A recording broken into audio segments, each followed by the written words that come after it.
My kiss kills humans, the alien queen warned, so I smiled and stepped closer. Sci-Fi Story. The hall of the Galactic Conclave was built to make visitors feel small. Its ceiling rose so high that clouds formed near the upper lights, and its floor stretched wider than most human cities. Stone pillars carved with the history of 1,000 species stood in silent judgment.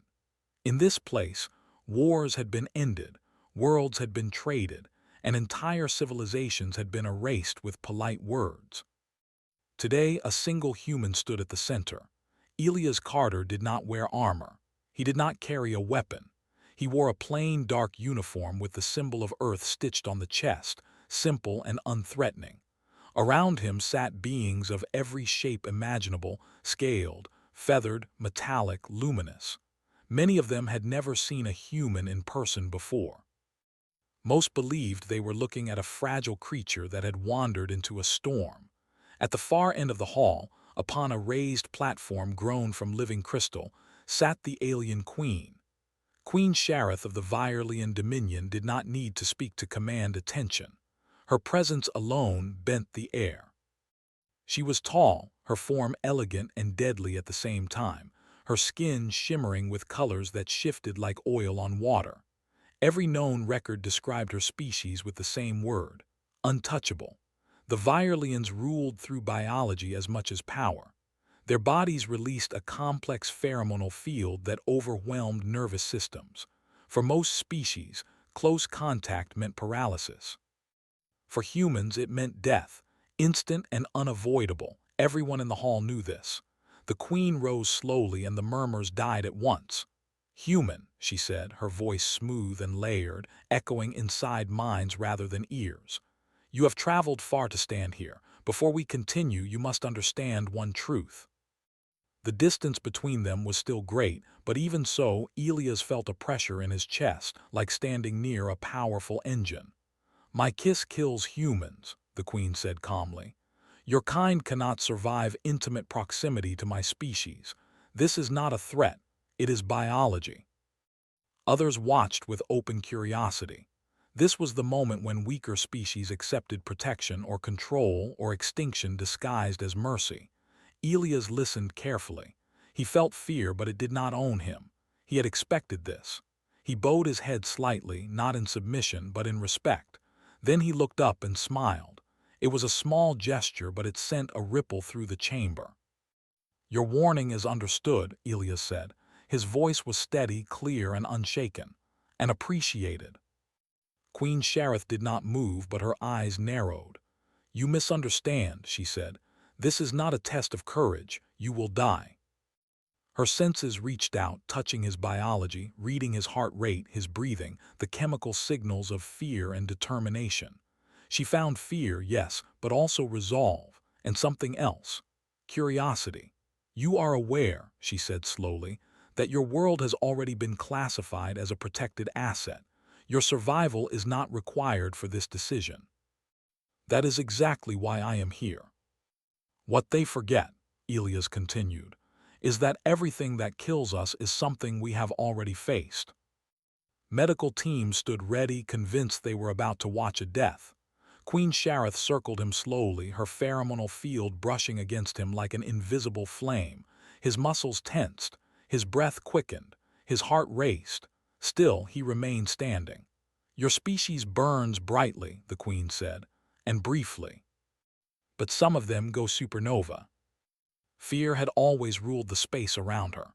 "You believe," she said at last, "that you can endure what has never been endured." "It is permission." Some demanded his immediate removal. Others demanded his execution to prevent dangerous precedent. A few watched in silence, understanding that something historic was unfolding. Queen Shareth raised one hand and the chamber fell quiet. "Very well," she said. She looked back at Elias. "You will enter a sealed biochamber. There, you will face what no human has survived. If you die, your world will be absorbed without resistance. If you live, that's all we've ever asked for." For the first time in centuries, she felt uncertainty. And for the first time, the galaxy watched a human walk willingly toward death, not in surrender, but in defiance. The biochamber lay beneath the conclave, carved deep into living stone and wrapped in layers of containment fields. It was designed to observe extinction events safely. Inside it, stars had been simulated, plagues tested, and unstable species quietly erased. No human had ever entered it before. Elias stood alone at the center of the circular chamber. The floor was smooth and pale, marked with faint lines that glowed softly. Above him, transparent walls curved upward into a dome filled with observation platforms. Hundreds of alien eyes watched from behind shields and screens. His breathing was steady, but his body already felt the weight of what waited. Beyond the chamber's outer barrier, Queen Shareth stood in silence. Her attendants remained several steps behind her, careful to avoid even indirect exposure. She alone could activate the test. Final confirmation, an automated voice announced. Human subject Elias Carter. Biological limits exceeded risk threshold. Proceed. It became heavier, thicker, as if each breath carried invisible weight. His skin prickled. His vision sharpened painfully, colors growing too bright, edges too sharp. His heart rate spiked, pounding against his ribs. The pheromonal field filled the chamber. Observers leaned forward. Some began recording the exact second they expected the human to collapse. Elias staggered but stayed upright. His hands trembled as he reached into his uniform and removed the small injector he had shown earlier. He pressed it against his neck and activated it. A sharp sting. Then warmth spread through his body. Inside him, the engineered organisms awakened. They were microscopic but countless. Designed in quiet laboratories on Earth, tested in secrecy, refined through generations of failure. They recognized the alien toxins instantly, swarming toward them, binding, breaking, consuming. But the Queen's biology was unlike anything they had faced. Elias gasped as pain tore through him. It felt as if his nerves were on fire, his blood replaced with lightning. He dropped to one knee, one hand pressed against the floor to keep from collapsing completely. Alarms screamed. Subject vitals unstable, a voice called out. Neurological overload imminent. The toxins did not spread freely. They slowed, then fractured, then changed. Elias screamed, the sound raw and uncontrolled, but he remained conscious. His body convulsed once, twice, then steadied. His breathing, though ragged, found a rhythm again. Minutes passed. No human had ever lasted this long. Sweat soaked Elias' uniform. His vision blurred, then sharpened again. He felt as if he were standing on the edge of a cliff, wind trying to push him over. Every instinct told him to fall, to rest, to let go. He thought of Earth. Not cities or flags, but storms, deep oceans, burning deserts, frozen tundra. Worlds that tried to kill humans every day. Worlds humans had learned to live on anyway. He forced himself to stand. A collective shock rippled through the observers. "He's still alive," someone whispered. Queen Shareth stepped closer to the barrier, her interest growing stronger with every second. She increased the pheromonal output slightly, just enough to test the limits. Elias cried out as the pressure doubled. His muscles locked, his vision went white. He felt something inside him tear, then rebuild itself in a new way. The microbes adapted, changing structure, learning faster than they were designed to. The toxins began feeding them. Elias' scream faded into heavy breathing. Slowly, impossibly, he straightened. The alarms shifted tone. "Vitals stabilizing," the system announced, confusion evident even in its artificial voice. Neural activity elevated beyond baseline. He was shaking, but he was standing. "Still here," he muttered. The chamber erupted in noise. Delegates shouted, argued, demanded explanations.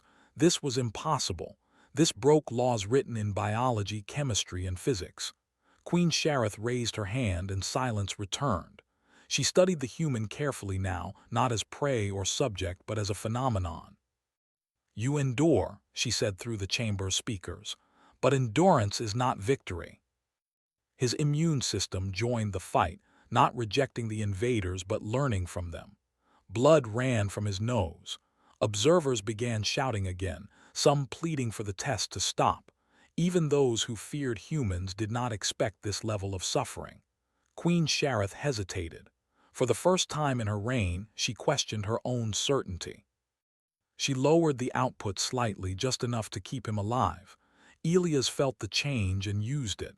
Inch by inch, breath by breath, he forced himself upright again.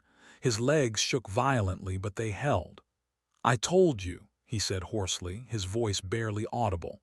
"We don't stay the same." The pheromonal field collapsed, the air suddenly light and empty. Elias fell backward, hitting the floor hard, unconscious before his body stopped moving. Medical drones rushed in, sealing him inside a containment cocoon. His vitals were weak but steady, alive. The chamber doors sealed. Silence filled the observation hall. "He survived," someone said softly. "No," another replied.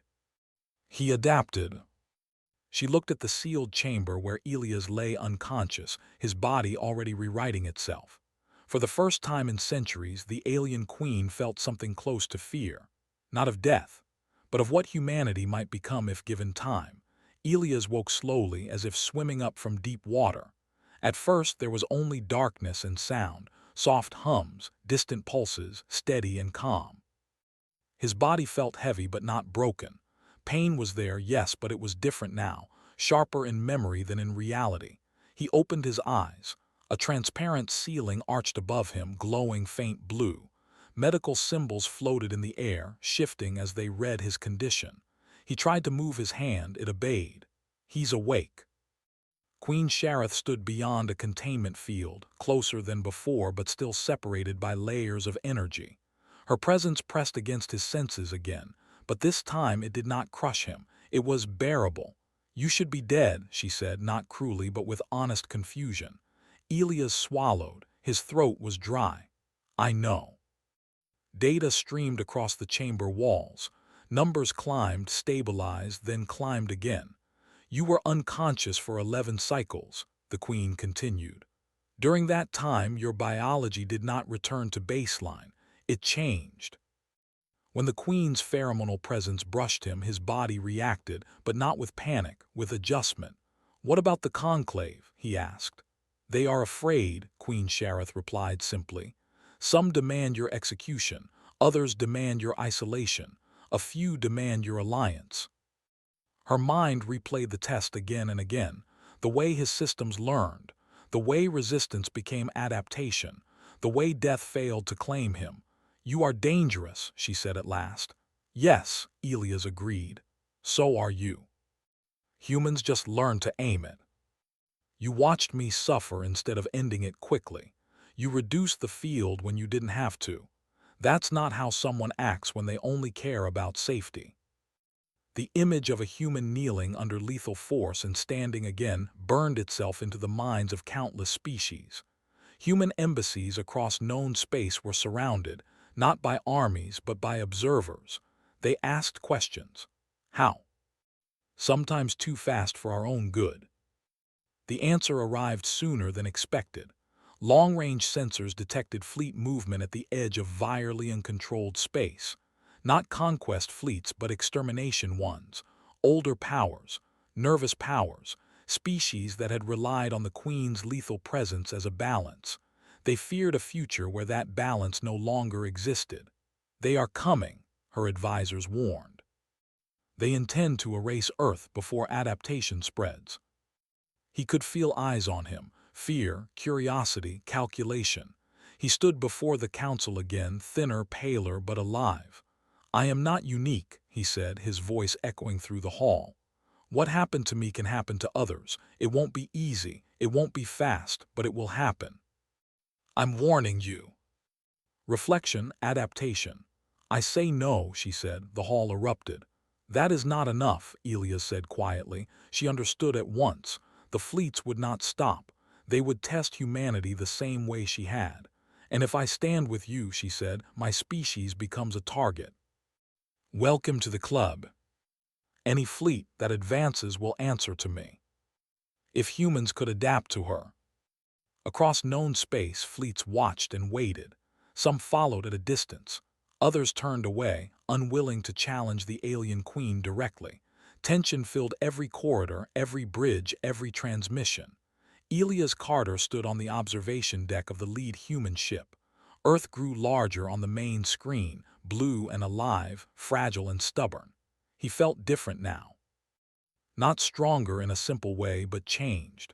His body still reacted to the Queen's presence, but it no longer felt like drowning. It felt like standing in a strong wind. Queen Shareth joined him, stopping at a respectful distance. Even now she did not step too close.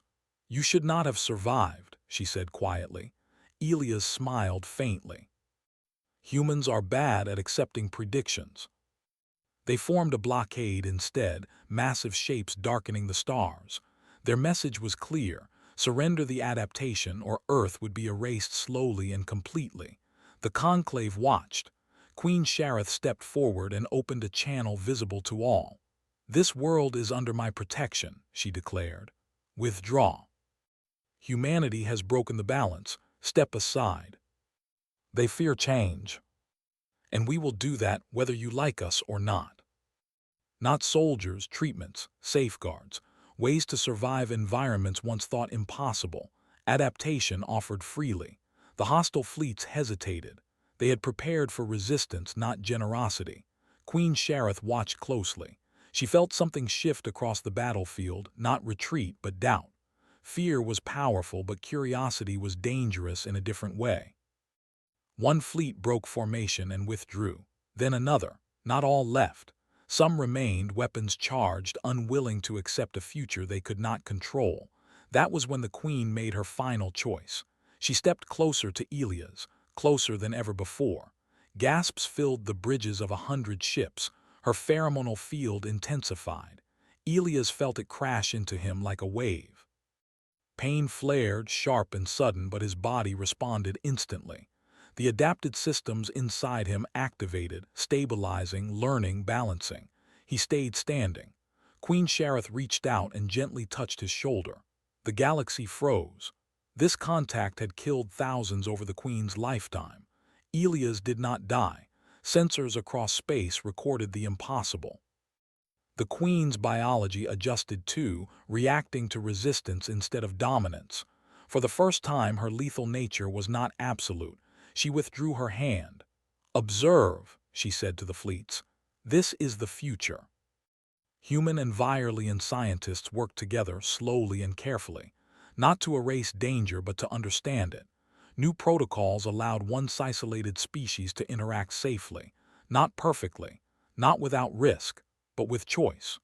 Queen Shareth addressed the conclave again, standing beside Elias, no longer separated by fear. "My species believed distance was safety," she said. "Humanity has shown me that understanding is stronger." Proof that survival was not passive. Queen Shareth visited Earth months later under controlled conditions. She walked beneath open skies for the first time, surrounded by humans who did not flee. Children looked at her with curiosity instead of fear. "You have given my people a future," she told Elias as they stood overlooking the ocean. "No," he said. "We shared one."